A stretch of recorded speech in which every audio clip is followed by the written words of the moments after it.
Hi, everyone. Welcome to our weekly curriculum and technical support live stream for career choices, mytenureplan.com, and Get Focused, Stay Focused. My name is Brianne, and I am with tech support. And I am Brooke Owen, and I am with curriculum support. So, 3 reasons to stay today. Those would be your skills inventory, The skills-based inventory, and the skills-based inventory. so we decided that they have to be all three today because the first thing we're going to start talking about it in the news minute. We're also going to continue talking about it through the whole thing, and we're going to show a whole process. So Yes, please stay for the end so that you can see how the whole process builds on itself. If you are joining us today, please say hi in the chat, introduce yourself. Maybe we know you, maybe we don't. If we don't know you, we would like to. If we do know you, hello again. So please introduce yourself. If you're watching it on a replay, let us know you were here. And if you have any questions throughout, please comment them. yes, so we are going to get started with our news minute today, and as I said, the first thing we're going to discuss is actually an article. It's a new article by the author Mindy Bingham, and I'm going to go ahead and bring that up. And she discusses the skills-based education plan. So if you're not familiar with this, take a second, go to the newsletter, and check out this article on LinkedIn. And so it details 5 steps for creating a skills-based education plan, and she also goes into the pedagogy behind it. So as you're going to see, the skills-based education plan is something that is integrated throughout the Career Choices series materials. Also, of note in the newsletter is more presenters for our live in-person principal and administrator and teams institutes in Santa Barbara. If you have not registered for this, if your administration is not aware of this, please take a look at this, because it's an opportunity you are not going to want to miss. Yeah, I agree. Also, hi, Spencer. Hi, Spencer. So also, if you take a look at the end of the newsletter, you'll notice the newsletter is shorter, but we have a lot of resources packed into the bottom of it. So if you are not signed up for the newsletter, I will put a link in the chat when we finish here today. If you are signed up for the newsletter, please go check this out. I will also add the link to the current newsletter. If for some reason you really just don't want to sign up for the newsletter, you can always come here to the chat every week and click on the link. Not sure why you would want to go about it that way, but if that's what you would like to do, go for it. We are also still trying to collect people's professional development preferences. So there's a link in there. If there's 5 quick questions, if you can just answer them for us, let us know what your professional development preferences are, so that as we start planning, we can help you out. Yes, very, very important. So, please do that. And I think that's the fastest I've ever gone through the news minute. But that's because we have so much to talk about today, right? We do. And I think Spencer's comment kind of kicks it off a little bit. Yes. So skills-based education plan is one of the most impactful parts of the 10-year plan. So true. Because everything now, it's great that you say you have a career path that you want, but there are so many different names for all of the jobs now. Obviously you have a job, teacher, for example, is a great one. However, there's 8,000 different types of things you can do with that. And there's so many different little niches. So really, especially for kids who are up and coming now, skills is where it's at. Yep. You can go to school, but you also have to have skills. Employers are looking for skills just as much as they're looking for schooling, I think. Sometimes more. Yeah. Well, Brooke, are we ready to jump into the meat of it? Yes, I think so. Okay, so today we will be covering the the skills-based inventory. Sorry about that. And this specifically, the the the ones that we are looking at today specifically relate to the Career Choices and Changes book. We do also have you do also do it in Career Choices, but the numbering is a little bit different. So if you are using Career Choices, please contact Brooke, and she can give you exact activity and page numbers. So we're going to start off in Chapter 2, and I'm going to share my screen here. So what the kids will start out with is they are going to learn examples of skills. Um, what's the difference between a skill and an aptitude? Then they're going to list the skills from 3 of their big accomplishments. That's where they start. They're just picking it out of thin air. Then they go into this little skills identification. It's kind of a survey almost, where they go through which skills they feel confident in and which ones they want to acquire. These are different. I mean, basic skills, social skills, technical skills, problem solving skills. They also have their skills listed from the previous page in there. So this allows them to not only have the skills that they've identified for themselves, but it also gives them a foundational understanding of skills that are generally required in the workforce right now. Yeah, absolutely. And it gives them something that they're not pulling out of thin air. You know, they have an understanding sort of what skills are, but that sometimes I know even for me, it's hard to just pull something out of thin air. So they're asked to pull it out of thin air, and then they're kind of given this thing that says, tell me if you have this skill or if this is something you want to acquire. Then they go through and they list more specific skills. Excuse me, I have a frog in my throat today. They figure out which category they seem to have the most skills in. They identify skills that they have not yet mastered and want to learn. So they do all of this in this activity. And then, Brooke, I will let you kind of take over how that goes in the instructor's guide and other such things. Yeah. So something that's really, really important with this is giving that foundational understanding of what a skill is, how to identify a skill. I really like the part of the activity where it asks them to list the things that they do every day, and then it breaks it down. So in the instructor's guide, which if you do not have one, please let us know. But with the instructor's guide, this is on page 4-29. Really, really helpful to help you understand exactly how to break it down for your students. We also have the online class agendas, which I'm going to add to the screen right now. So obviously this is for chapter 11. We're going to talk about a lot of different we're going to go back and forth between our resources today. But the online class agenda specifically for this section is chapter 2, session 4. And it has a video that it refers you to by Dr. Kevin Fleming, which is absolutely fabulous because it talks about 4 skills and 4 steps to a successful career. If you haven't watched it, you have to.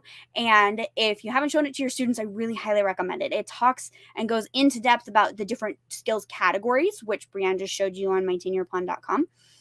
And it also goes into a lot of the different skills and why they're important. So I'm also going to go to the Teacher's Lounge.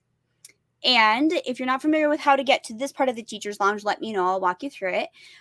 But in the Teacher's Lounge under this section, we have a transferable skills presentation, which are slides by Nicole Stewart. So we have a presentation of this already made for you.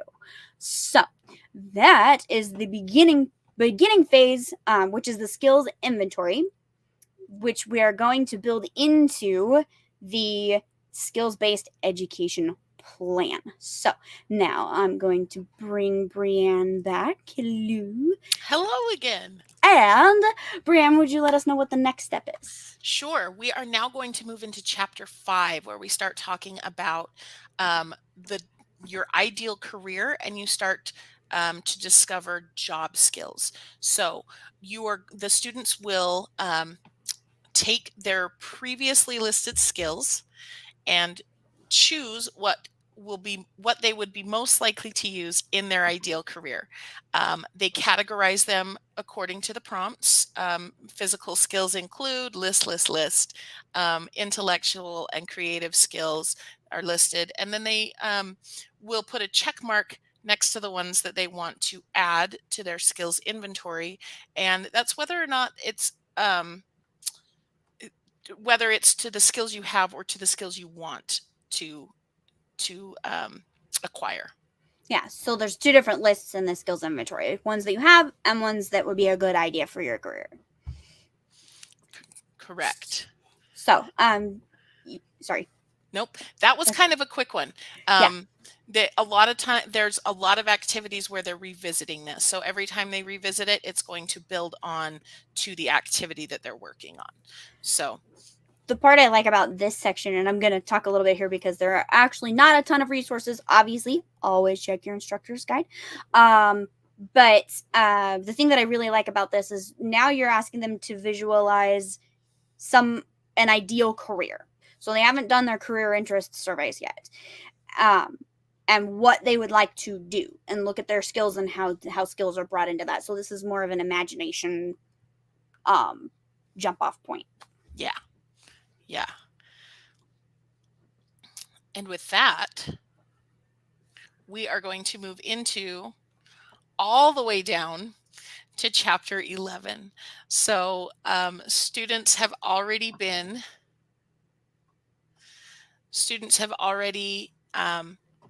they've listed their skills.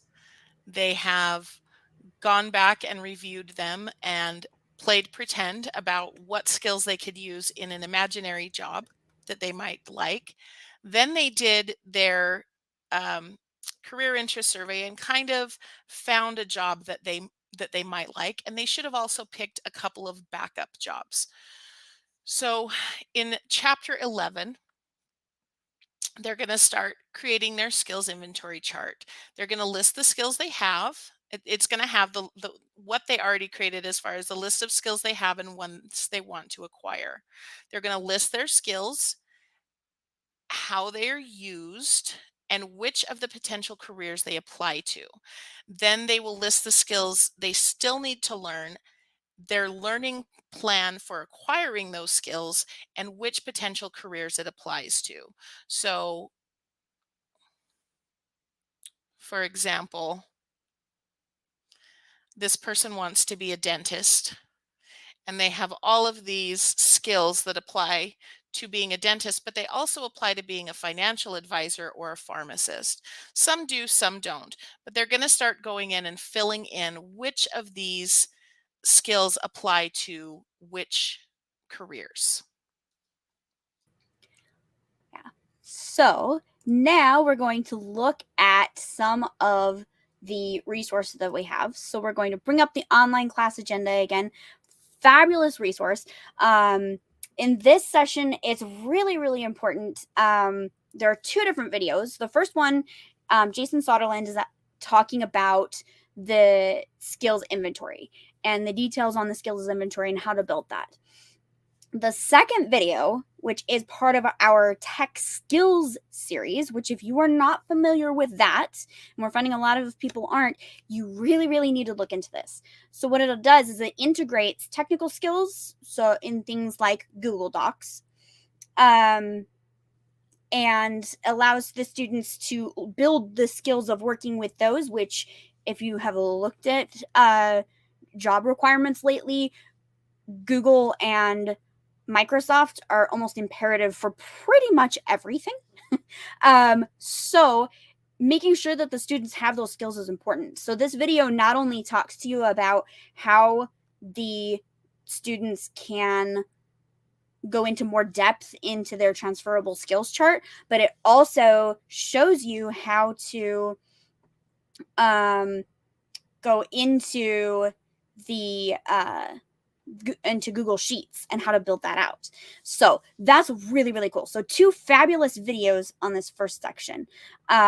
Also, something that I would like to discuss is in your instructor's guide on page 4-173, there is a skills-based education plan benefits over current majors-based model.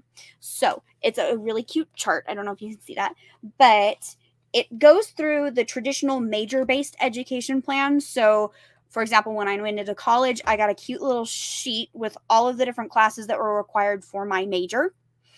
And that was what I took. And I didn't really go beyond that necessarily, except for I did 1,001 credit classes for theater shows. But it then goes into the skills-based education plan model, which shows how the students are not necessarily focused on their major, but what they're going to need for that career that they're pursuing. So the major is just another part of that stepping stone, as opposed to the end goal for that high school or college degree. And so if you haven't looked at this comparison chart, I do really strongly recommend it. Again, if you don't have an instructor and administrator's guide, let us know. We will help you get one.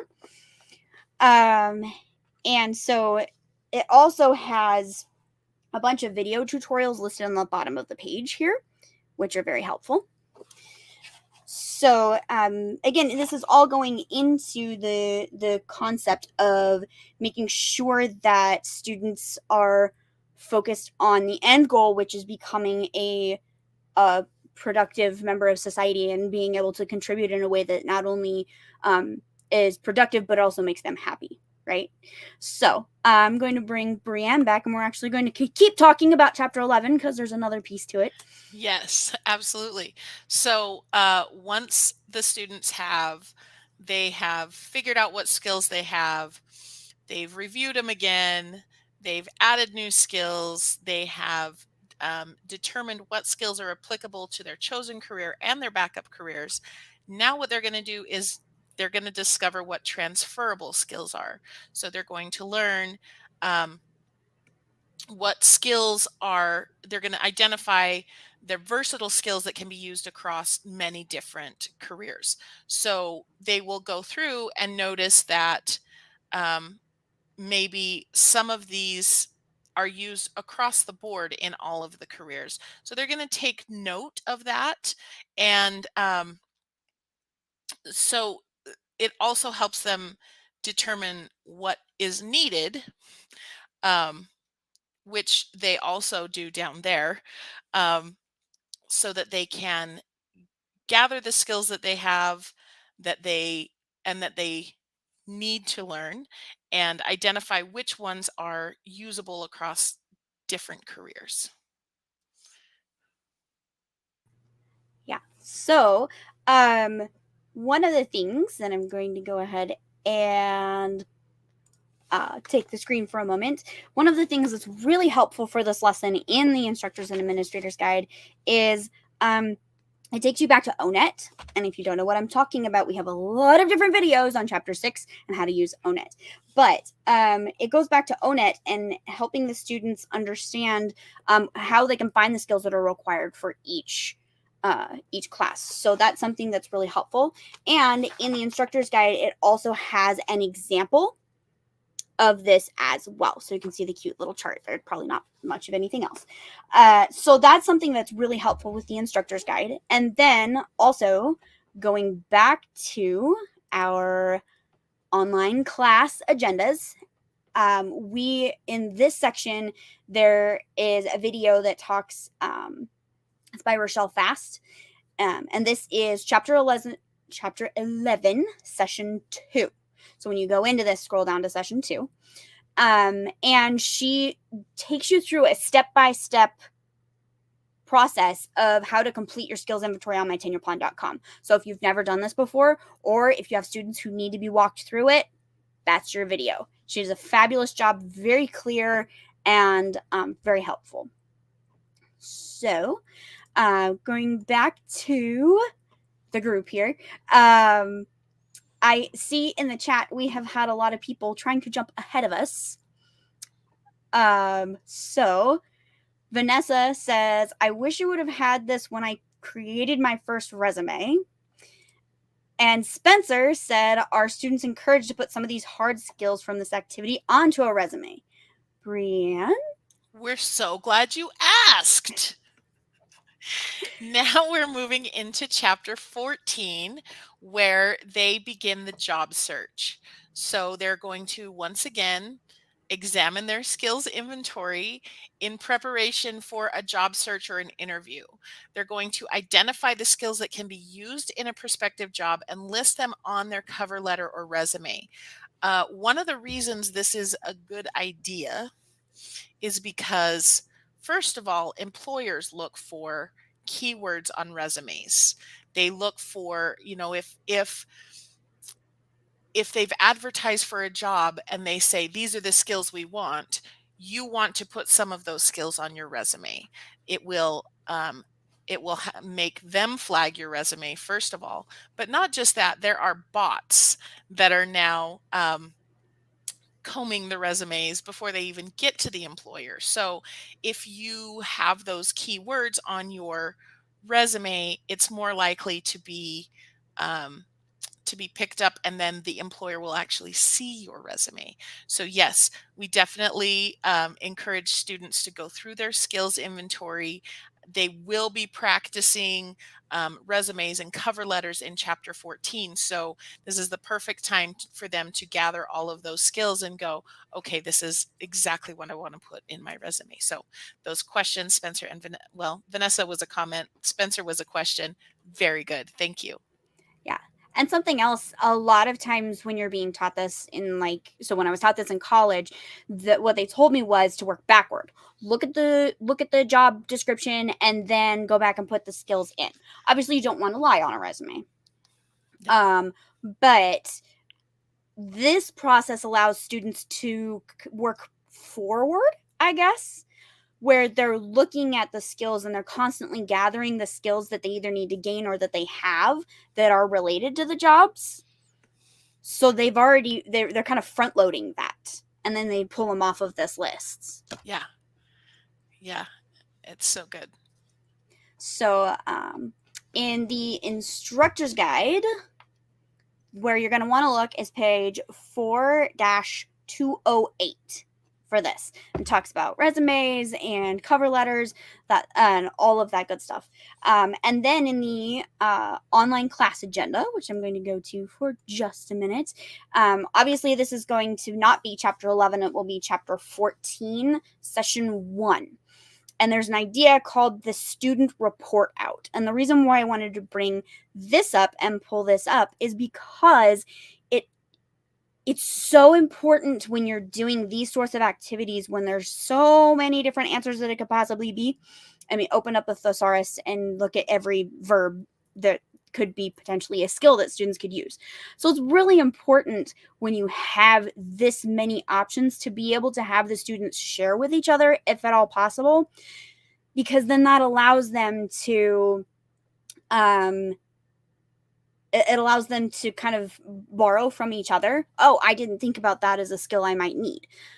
And then they can say, oh, well, that's a skill that I have too. I can do that. And then they can add it to their skills inventory, which then can be added to the resume and can be added to the their cover letters. But it also, bringing Brianne back, can be added to the point and the actual topic of this conversation, which is Skills-based education plan.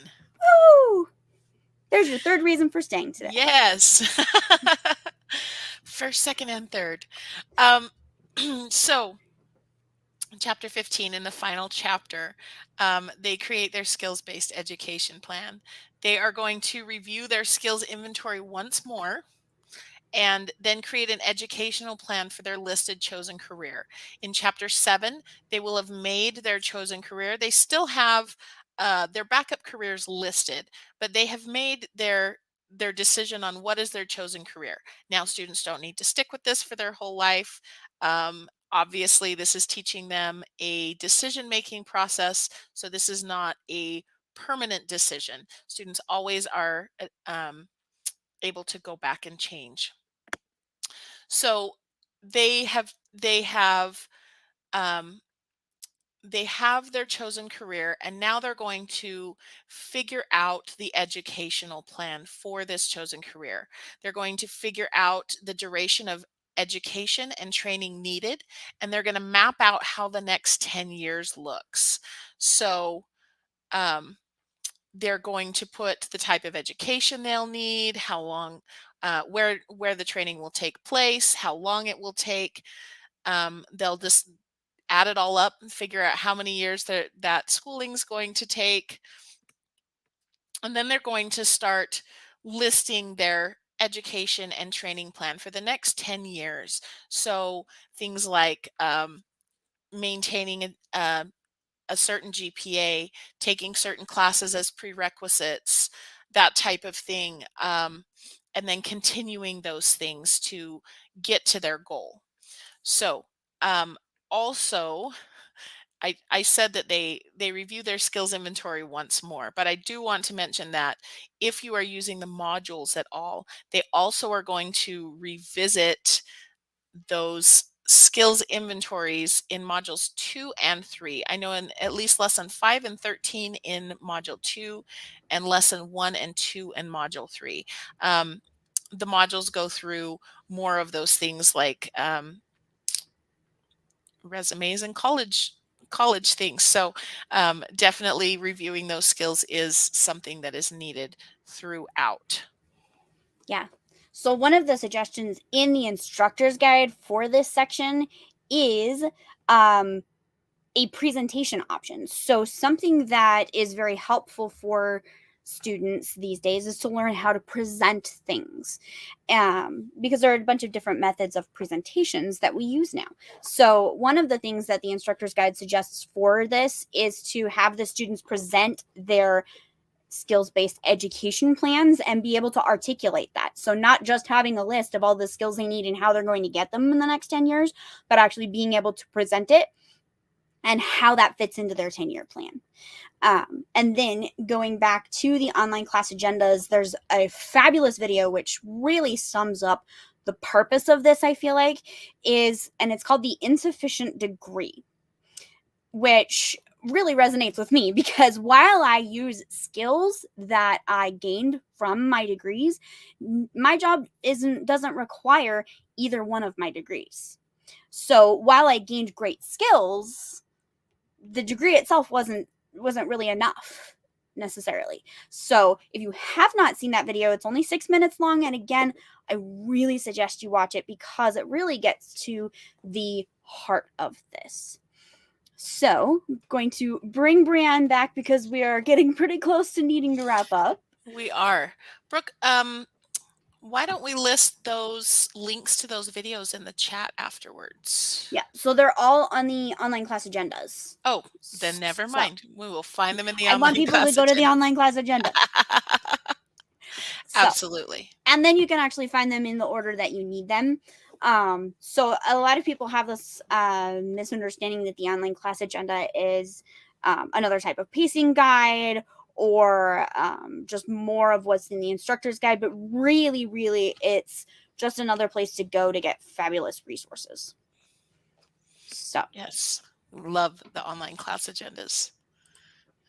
So we are at our Q&A. We have 10 seconds. Go. No, just kidding. But if anybody has any questions, we'd love to answer them. As you can see, I just want to talk a little bit about the medal program and plug the medal program here. One of the main questions that we ask in the medal interview is, are you completing this course in scope and sequence? I hope you can see from this little teeny part of the creation of the 10-year plan why scope and sequence is important. because when you introduce skills and first start having the students learn how to identify skills, it can seem kind of rudimentary. But if you just try to have the students complete a 10-year skills education plan right up front, it's going to be way, way too overwhelming for them. Yeah. So taking them through the decision-making phase of, okay, let's understand what the concept is. Now let's kind of extrapolate in what you think it is. Now let's look at how it applies to real life and real careers that you're looking at. Now, how do you get the skills that you need? Absolutely. Yeah. It all builds on itself. Also, if you have not applied for a medal, please, please, please do that. I really want to talk to you.